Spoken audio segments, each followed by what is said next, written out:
छत्तीसगढ़ में जातिगत आरक्षण पर जुबानी जंग जारी है। अब इसमें क्वांटिफाइबल डाटा को लेकर भी तकरार शुरू हो गई है। दरअसल 2019 में आरक्षण पर तत्कालीन सरकार ने पन्ने खोले थे। वहीं केंद्र ने भी कानून बनाकर सामान्य वर्ग के गरीबों को 10% आरक्षण दिया था। इसके चलते प्रदेश की नौकरियां और शैक्षणिक संस्थानों में 82% सीटें रिजर्व कर दी गई थीं। ये आरक्षण के लिए सुप्रीम कोर्ट से निर्धारित 50% की सीमा से पार था। प्रभावित वर्गों के कई लोगों ने उच्च न्यायालय में इसे चुनौती दी तो इसमें रोक लगा दी गई, जिसके बाद क्वांटिफाइबल डाटा आयोग का गठन हुआ। लेकिन अब तक इसी पर भाजपा और कांग्रेस आमने सामने है। क्वांटिफाइबल डाटा आयोग तो सिर्फ राजनीति के लिए बनाया गया था और किस आधार पर उन्होंने 2 विधेयक लाए, आरक्षण संबंधी और प्रवेश शैक्षणिक संस्थाओं में प्रवेश संबंधी। किस डाटा का कैसे उपयोग किया गया उसको कोई नहीं जानता सिवाय भूपेश बघेल जी को छोड़ के। और इसलिए मैंने आज बहुत संक्षिप्त प्रश्न किया था कि आप क्या उन डाटा को सार्वजनिक कराएंगे क्या? तो माननीय मुख्यमंत्री जी ने कहा है कि हम उसको देखते हैं, जल्दी निर्णय लेंगे करके। और प्रदेश की जनता को यह अधिकार है जाने कि क्या वस्तु स्थिति क्वांटिफाइबल डाटा की क्या स्थिति है, उसको जानना चाहिए सबको। यह कोई गोपनीयता का विषय नहीं है। क्वांटिफाइड डाटा खाली अपने चुनावी फायदे के लिए, और उन्होंने इसको ना विधानसभा के पटल पर रखा, ना इसको सार्वजनिक किया, ना आम जनता को उपलब्ध कराया, ना विपक्ष के विधायकों को उपलब्ध करवाया। तो सिर्फ अपने राजनीतिक फायदे के लिए छत्तीसगढ़ को गुमराह करना और छत्तीसगढ़ की जनता को, पिछड़ा वर्ग भी अपने आप को ठगा हुआ महसूस कर रहा है, अनुसूचित जाति वर्ग भी अपने आप को ठगा हुआ महसूस कर रहा है। हाई कोर्ट में, सुप्रीम कोर्ट में नहीं टिकेंगे और उन्होंने आज तक हाई कोर्ट, सुप्रीम कोर्ट के सामने भी क्वांटिफाइड डाटा उपलब्ध नहीं करवाया है। इसलिए हर काम में फर्जीवाड़ा करना कांग्रेस सरकार का सगल बन गया। भारतीय जनता पार्टी हमेशा से आरक्षण विरोधी है। चाहे पहली सरकार हो चाहे अगली सरकार हो, अगर कोई डाटा आपको अगर दे रहे हैं और अगर डाटा सही है, छत्तीसगढ़ के हित में है, इस हित के लिए तो आपको यहाँ पर बैठाया गया है, तो उसमें काम न करके दुनिया भर के गोलमोल जवाब देते हैं। हमारी जब सरकार थी तो छत्तीसगढ़ में एक डाटा तैयार किया गया था। जब भी किसी गरीब को, किसी असहाय को उनके हक देने की बात होती है, इनको कोई जवाबदारी महसूस नहीं होता। ये हमेशा ऐसी गोलमोल करके छत्तीसगढ़ के हक अधिकार के लोग छलने के काम करते हैं। छत्तीसगढ़ में सरकार खोने के बाद कांग्रेस लोकसभा चुनाव में उठखड़े होने की कोशिश में लगी है। ऐसे में वो उन मुद्दों की तलाश में है जो जनता को सीधे प्रभावित करे। जातिगत जनगणना भी उन्हीं में से एक है। वहीं भाजपा इसी मुद्दे पर उसे कटघरे में खड़ा करने में जुट गई है। देखना यह है कि इसमें किसको कितनी कामयाबी मिलती है। रायपुर से अद्वैत नायक की रिपोर्ट।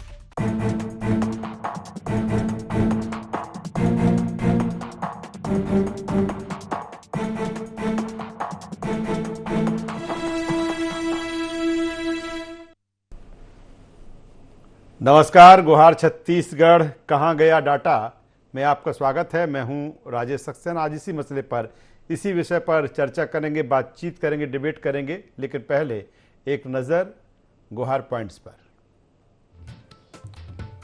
लोकसभा चुनाव के पहले क्यों शुरू हुई जाति पर जंग? क्वांटिफाइबल डाटा आयोग की रिपोर्ट क्यों नहीं हुई सार्वजनिक? जातिगत जनगणना पर क्या हिट विकेट हो रही कांग्रेस? लोकसभा चुनाव में कितना असर करेगा जातिगत जनगणना का मुद्दा? तो छत्तीसगढ़ में इस समय जाति पर जो जंग है वो गरमाई हुई है।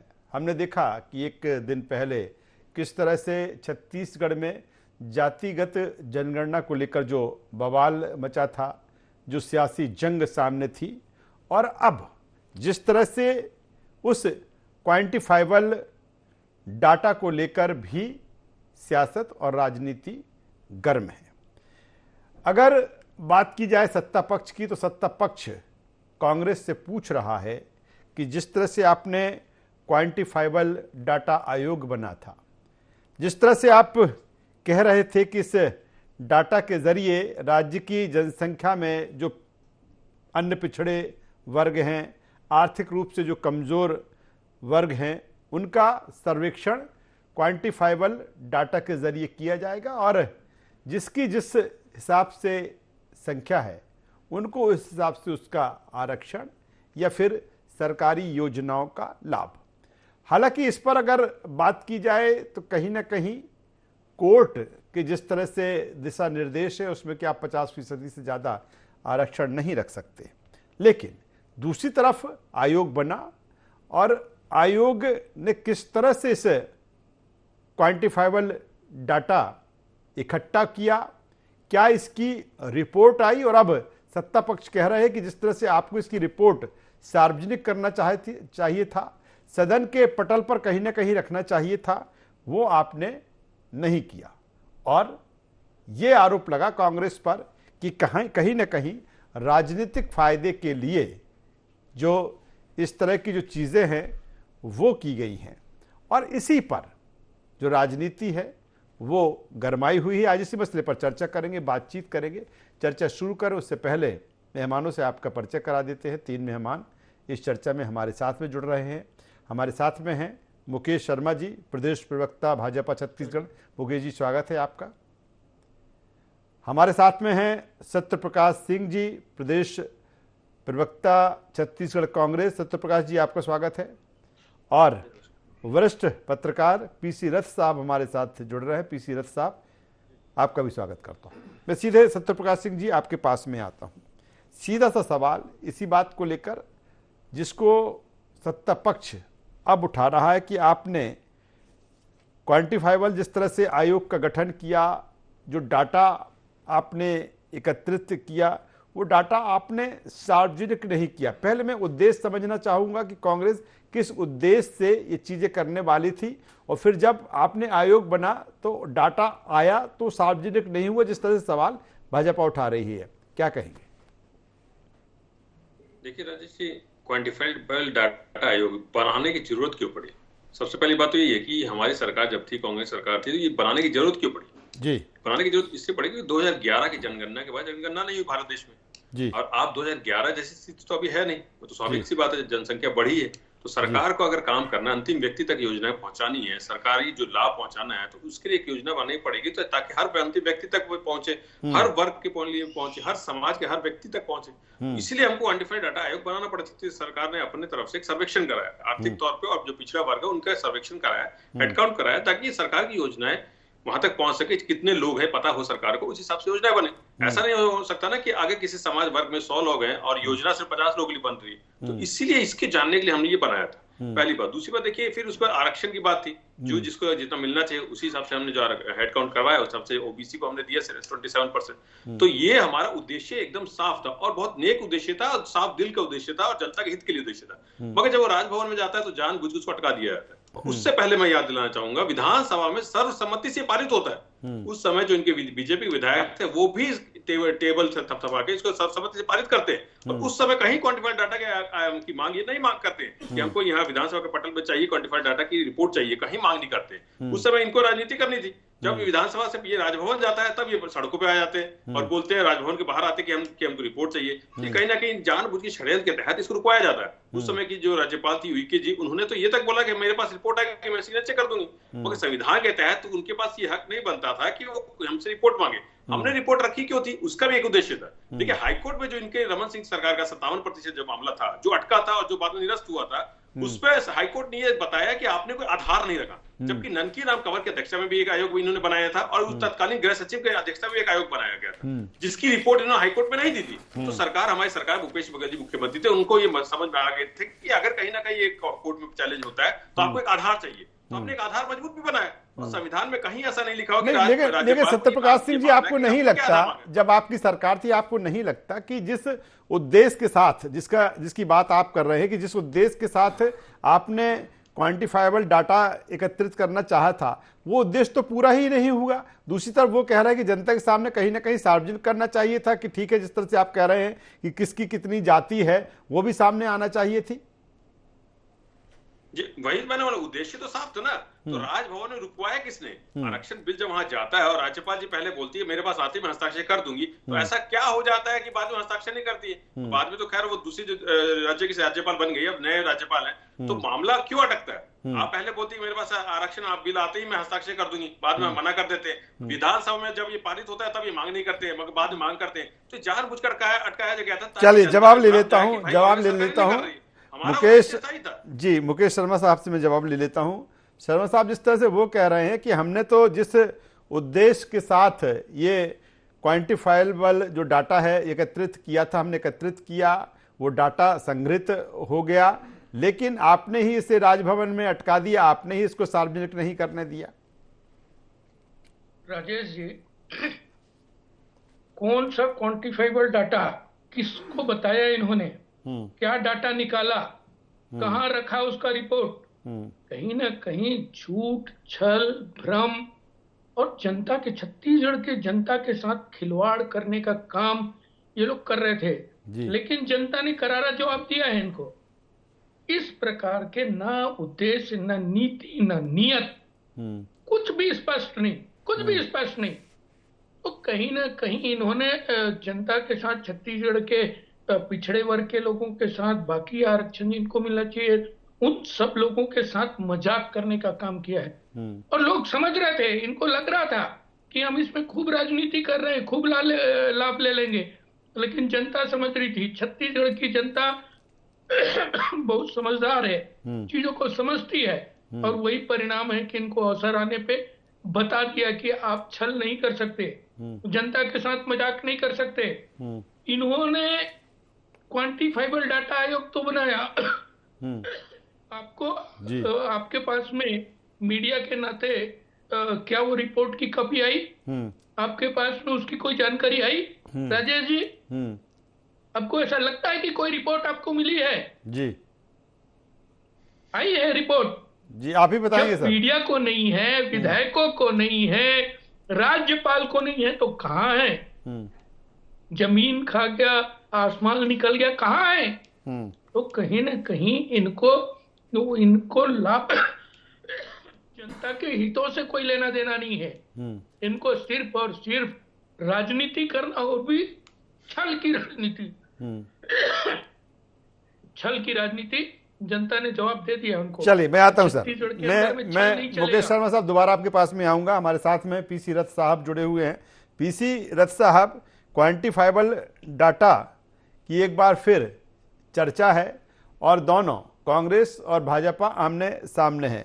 मेरा सवाल इस बात को लेकर है कि जिस तरह से कांग्रेस जिस क्वांटिफाइबल डाटा की बात कर रही थी और जिसके लिए उसने आयोग बनाया था, क्या उस उद्देश्य में कांग्रेस सफल नहीं हो पाई?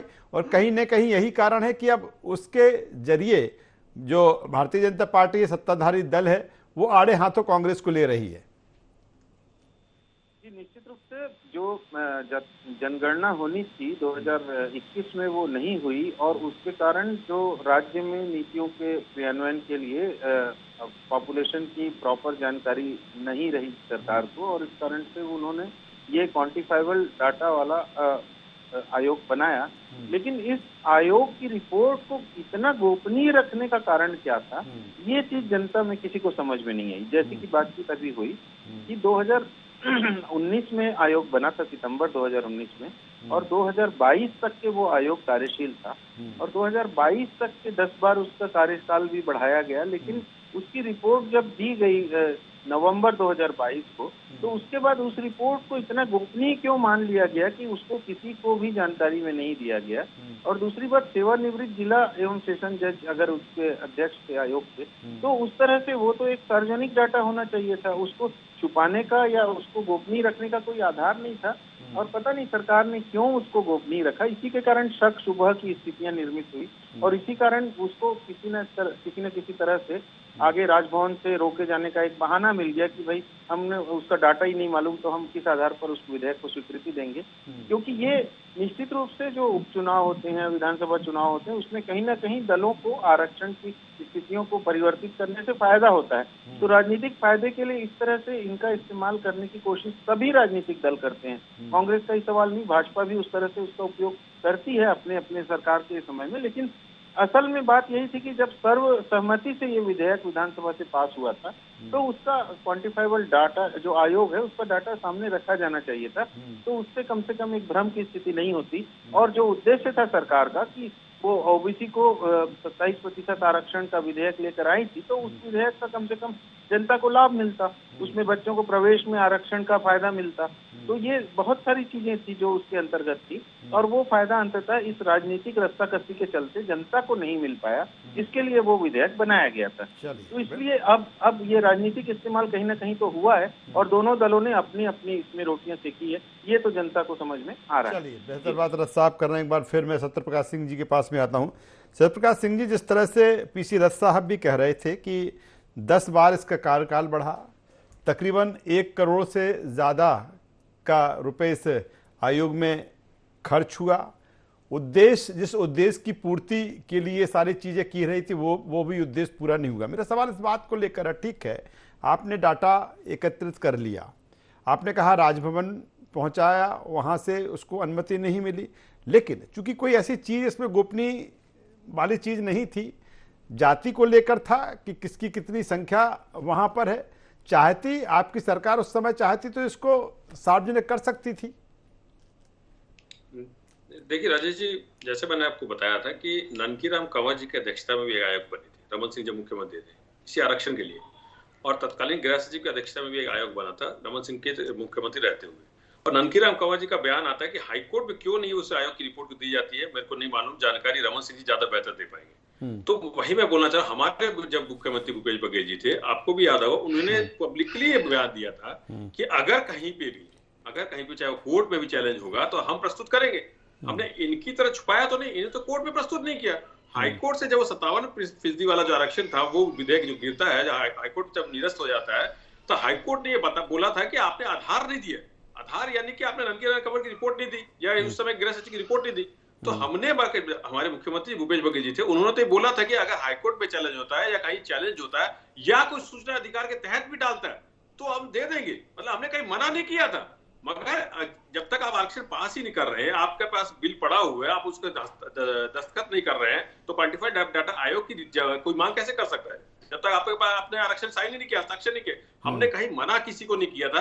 अगर आरक्षण पास हो जाएगा उसके बाद जो मांग करेगा उसको दिया जाएगा। और महत्वपूर्ण सवाल मैं ये उठाना चाह रहा हूँ कि विधानसभा में पारित होते समय इन्होंने क्यों नहीं मांग किया था? उस समय तो सभी ने पारित कर दिया था, सर्वसम्मति से पारित हुआ था, और बाद में आपने क्वांटिफाइड डाटा आयोग की बात रख दी कि भाई इसके रिपोर्ट नहीं रखा गया। आपने उस समय क्यों नहीं किया कि आपकी रिपोर्ट रखिए तो हम इसको पास करने देंगे, या वॉकआउट कर देते आप? उस समय तो नहीं किया। तो इसलिए मैं बोल रहा हूं, हमारा जो नियत थी वो पाक साफ थी। हम चाहते थे आरक्षण का लाभ हर वर्ग के समाज के लोगों को मिले, मगर कहीं ना कहीं इन्होंने रोकने की कोशिश की, राजभवन में जाकर अटकाने की कोशिश की। क्योंकि वही आपको याद हो, जब कर्नाटक में इनकी सरकार थी तो 72% 2 दिन के अंदर हस्ताक्षर हो जाता है। मगर वही अगर छत्तीसगढ़ में कांग्रेस सरकार थी उस समय तो ये हस्ताक्षर नहीं होता है। तो ये दोहरा चरित्र क्यों होता है? या झारखंड का भी आपको लेकिन वो कह रहे हैं कि ये चुनावी फायदे, ये सारा कुछ चुनावी फायदे के लिए आपने किया था, हालांकि उसका फायदा भी नहीं मिला आपको। देखिए, आपको अभी जैसे पीसी रथ जी ने बोला कि 2019 में उन्होंने खुद ने आपके सामने रखा, 2019 में इसका गठन हुआ था। अगर 2019 में तो चुनावी फायदा उस समय क्या लेते हैं? वो भी सितंबर की बात है। और अगर लोकसभा भी हुआ, अगर मई में हो गया था, और विधानसभा तो खैर 2018 हो ही गया था, तो चुनावी फायदे की बात कहां से आती है? चुनावी फायदे कोई नहीं, जनता के हित के लिए काम हम कर रहे थे। अभी भी हमारे 23 में भी तो हुआ है ना, अब तो कथा डबल इंजन सरकार है। अरे सत्यप्रकाश सिंह जी 23 में भी तो है, उसमें फायदा ले लेते, लेकिन उसमें भी फायदा नहीं मिला आपको। नहीं, वही तो मैं बोला ना, हमने फायदे के लिए नहीं किया था। 2019 में गठन हुआ था तो 2023 तो बहुत दूर था। हमने फायदे के लिए कोई गठन नहीं किया, जनहित के काम के लिए आरक्षण का लाभ मिले, हर वर्ग को लाभ मिले, उसके लिए हमने इसका गठन किया था और आगे बढ़ रहे थे। और कहीं ना कहीं इन्होंने अड़काने की कोशिश की।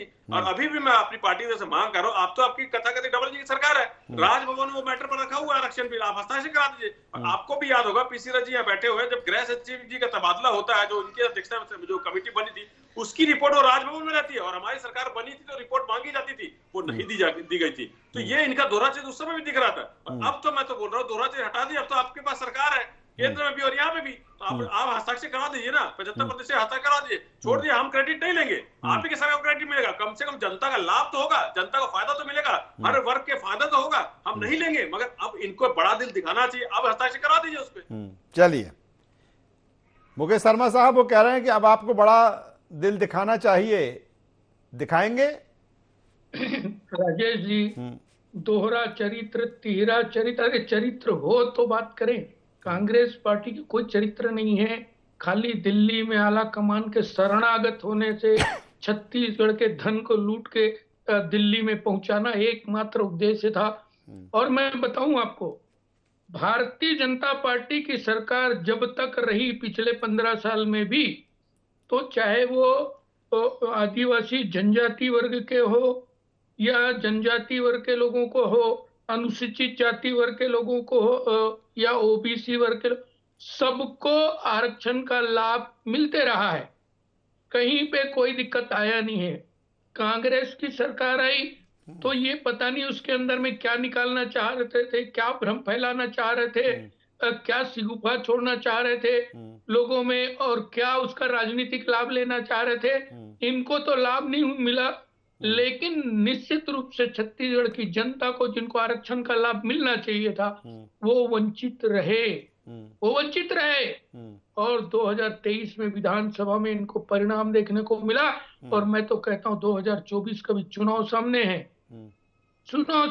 पूरे 11 की 11 सीट भारतीय जनता पार्टी के लोग देने वाले हैं, और विश्वसनीयता के आधार पे दे रहे हैं। विश्वास है लोगों को, मालूम है मोदी है तो मुमकिन है।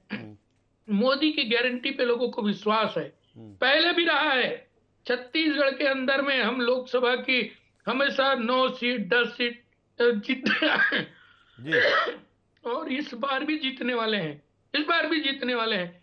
कांग्रेस पार्टी से लोगों का विश्वास उठ गया है इन्हीं हरकतों के कारण। इसी प्रकार की हरकतें लगातार करते आए हैं, और वही कारण है कि वो कांग्रेस पार्टी जब 2014 में भारतीय जनता पार्टी की केंद्र में सरकार बनी तो 14 से अधिक प्रदेशों में सरकार हुआ करती थी। आज कहां है कांग्रेस पार्टी? नेता छोड़ के जा रहे हैं, मुख्यमंत्री पार्टी छोड़ रहे हैं। क्या दुर्गति है, क्या स्थिति है पार्टी की? कांग्रेस पार्टी के मुख्यमंत्री छोड़ रहे हैं अपनी पार्टी, बड़े बड़े नेता छोड़ रहे हैं। नहीं, लेकिन वो कह रहे हैं मुकेश शर्मा साहब, वो कह रहे हैं कि डाटा तो मुकेश शर्मा साहब वो कह रहे हैं कि अब डाटा तो अब एकत्रित है, आप राजभवन से हरी झंडी दिखा दीजिए, और जो डाटा है, जो किसका क्या कितनी भारतीय जनता पार्टी लोगों के हितों का ध्यान रखना जानती है, लोगों का हक कैसे देना है जानती है। कांग्रेस को सलाह देने की आवश्यकता नहीं है। यदि लोगों को आरक्षण का लाभ नहीं मिला है तो कांग्रेस के कार्यकाल में नहीं मिला है। भारतीय जनता पार्टी के कार्यकाल में लोगों का भरपूर जो आरक्षण का लाभ मिलना था मिलते रहा है। चलिए मुकेश शर्मा साहब, वक्त की कमी है। पीसी रथ साहब के पास एक बार फिर आता हूँ। पीसी रथ साहब, थोड़ा उसी बात को मैं आगे बढ़ा देता हूं। मुकेश शर्मा साहब से भी वही बात कर रहा था। सत्य प्रकाश सिंह जी ने जिस तरह से कहा कि उन्होंने डाटा तो एकत्रित कर लिया है, डाटा बिल्कुल तैयार है, राजभवन के पास में है। क्या जिस तरह से चंद्राकर साहब ने आज ये सवाल उठाया, और कहीं ना कहीं अगर हम मुख्यमंत्री सहायक की बात करें, उन्होंने भी इसको लेकर कहा है, क्या अभी माना जाए कि जो डाटा है कहीं ना कहीं सामने आएगा? क्योंकि वो तो कह रहे हैं डाटा तैयार और राजभवन में है। देखिए, अभी सरकार जो है डबल इंजन की सरकार है छत्तीसगढ़ में, जैसा कि कहा गया है। और डबल इंजन की सरकार को तो इसमें रत्ती भर भी विलंब नहीं करना चाहिए, क्योंकि उन्होंने सर्वसहमति से विधेयक को पास करने में मदद की थी विधानसभा में। तो सरकार की अभी जिम्मेदारी है कि वो जल्दी से जल्दी इस विधेयक को राजभवन से स्वीकृत करवाए और क्रेडिट ले लें। अभी तो राजनीतिक तौर पे लोकसभा चुनाव के पहले क्रेडिट लेने का भी सवाल है। अभी तो हम देख रहे हैं कि बहुत सारे पुरस्कार भी उसी हिसाब से घोषित किए जा रहे हैं। अलग अलग तरह से सरकारें, दोनों राजनीतिक ताकतें अपने अपने स्तर पर चुनावों को ध्यान में रख के रणनीतियां बना रही हैं। तो उसमें सरकार के लिए तो ये बहुत अच्छा मौका है कि वो अभी इस विधेयक को आगे बढ़ाए। और क्योंकि राज्यपाल केंद्र से संचालित है और केंद्र में भी भाजपा की ही सरकार है, तो उनको किसी तरह की इसमें दिक्कत नहीं होनी चाहिए। और जनता के लिए एक जो विधेयक जिसको सर्वसहमति से आगे बढ़ाया गया था, उसको क्लियर कर लिया जाए। और क्वांटिफाइबल डाटा का भी जो सवाल है जहाँ तक है, तो वो डाटा का भी तो अब पूरी तरह से सरकार के हाथ में है चीजें। उसको सार्वजनिक भी कर सकती है, उसको विचार भी कर सकती है, और साथ ही साथ इसको विधेयक को आगे बढ़ाने से एक अच्छा संदेश भी जाएगा कि समाज के ओबीसी वर्ग का भी भाजपा उतना ही ख्याल रखती है जितना एससी और एसटी वर्ग के लिए चिंतित है। मुख्यमंत्री आदिवासी होने का भी एक अच्छा। चलिए, बेहतर बात पीसी रथ साहब आप कर रहे हैं। और जिस तरह से अजय चंद्राकर जी ने ये बात आगे बढ़ाई है, अब देखना होगा कि उस क्वांटिफाइबल डाटा कब सार्वजनिक होता है। लेकिन इसके पहले जो जाति पर जंग है छत्तीसगढ़ में, हमने देखा जातिगत जनगणना को लेकर एक दिन पहले, फिर अब क्वांटिफाइबल डाटा को लेकर, और कुल मिलाकर देखा जाए चूंकि अब लोकसभा चुनाव है तो तमाम सारी चीज़ें सियासत और राजनीति में तैरती हुई नजर आएंगी। और यही कारण है कि चाहे जातिगत जनगणना हो या फिर क्वांटिफाइबल डाटा की बात की जाए, इसको लेकर छत्तीसगढ़ में जो सियासत है, राजनीति गरमाई हुई है। तीनों मेहमानों का धन्यवाद करूंगा, शुक्रिया करूंगा। तो कुल मिलाकर जिस तरह से अब लोकसभा चुनाव का समर या कहें जंग, और जंग के पहले तमाम सारे सवाल, और अब सवाल क्वांटिफाइबल डाटा को लेकर कि आखिर कहाँ है ये डाटा, किस रूप में है, किस तरह से ये तैयार हुआ है, क्या वाकई राजभवन में जिस तरह से ये डाटा है वहाँ से मंजूर जिस तरह से इसको होना चाहिए क्यों मंजूर नहीं हो पा रहा है, कब ये सार्वजनिक होगा, ये देखने लायक होगा। गुहार छत्तीसगढ़ में बस इतना ही। INA24 पर खबरों का सिलसिला लगातार जारी है, बने रहिए हमारे साथ। नमस्कार।